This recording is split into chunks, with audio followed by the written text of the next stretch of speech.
अब होता क्या है, भेड़िया उसे दौड़ा लेता है तो भगवान से प्रार्थना करता है कि हे ईश्वर, अब मुझे कुत्ता से भेड़िया बना दो, क्योंकि मुझसे बलवान तो कुत्ता है।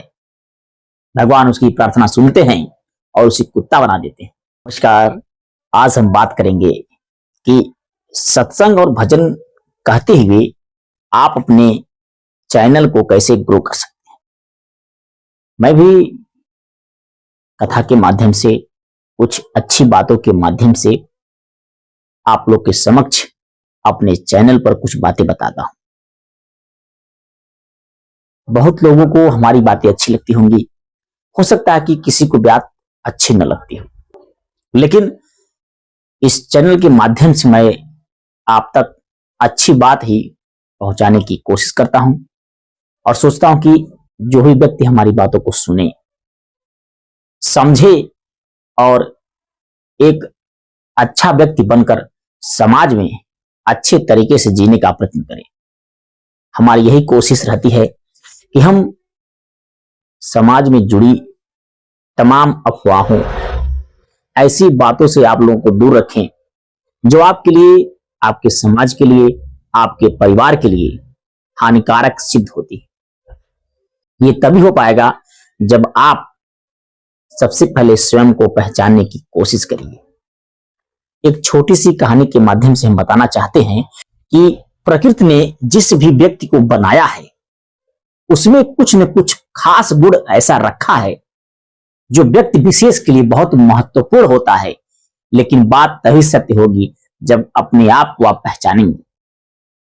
एक चूहा रहता है, जब वो अपने बिल से बाहर निकलता है तो उसे बिल्ली दौड़ा लेती है। अब बिल्ली दौड़ा लेती है तो चूहा डर जाता है और भगवान से प्रार्थना करता है कि हे ईश्वर, हमसे ताकतवर बिल्ली है, इसलिए मुझे आशीर्वाद देते हुए आप मुझे बिल्ली बनाने का प्रयत्न करें। भगवान उसकी बात सुनकर उसे चूहे से बिल्ली बना देता है। अब उसे लगता है कि अब तो मैं बलवान हूं, अब मैं कहीं भी घूम सकता हूं। बिल्ली बाहर निकलती है टहलने के लिए, घूमने के लिए, देखने के लिए कि मैं तो बलवान हो गई हूं। लेकिन कुछ दूर जाने के बाद उसे एक कुत्ता दौड़ा लेता है। अब वो जान बचाकर जैसे तैसे भागती है और फिर से भगवान से प्रार्थना करती है कि हे ईश्वर, अब मुझे कुत्ता बना दो, क्योंकि मुझसे बड़ा तो कुत्ता है। ईश्वर उसकी प्रार्थना सुनने के बाद उसे कुत्ता बना देता है।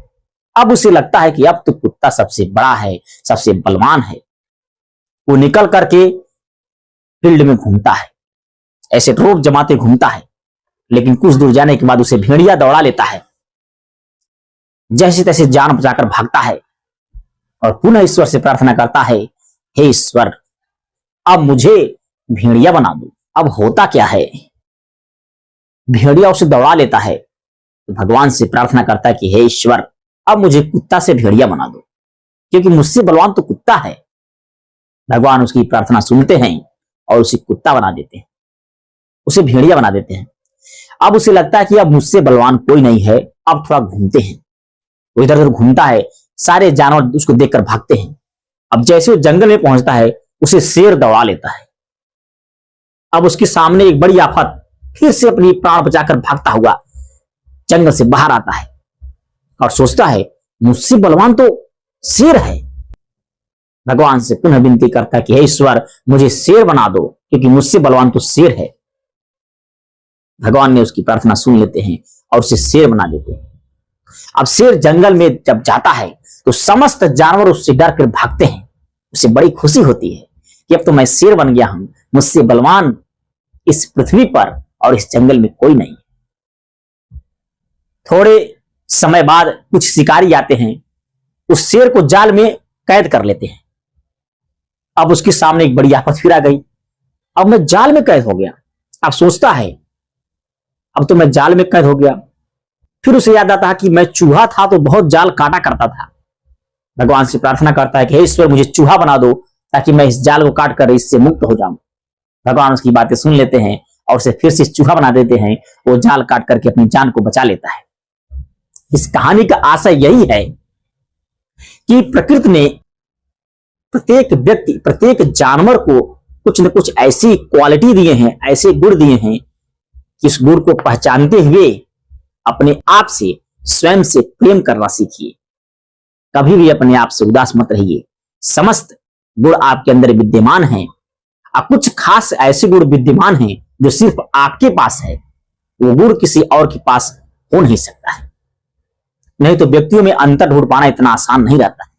प्रत्येक व्यक्ति के लिए भगवान ने कुछ ऐसा खास बनाया है जिसके चलते आप अपने आप को समाज में स्थापित करते हुए एक अच्छे व्यक्ति बन सकते हैं, समाज को कुछ दे सकते हैं, अपने परिवार को कुछ दे सकते हैं। लेकिन सबसे पहले आप स्वयं से प्रेम करना सीखें। जब आप स्वयं से प्रेम करना सीख जाएंगे तो दुनिया की समस्त ताकत आपके चरणों में विद्यमान होगी।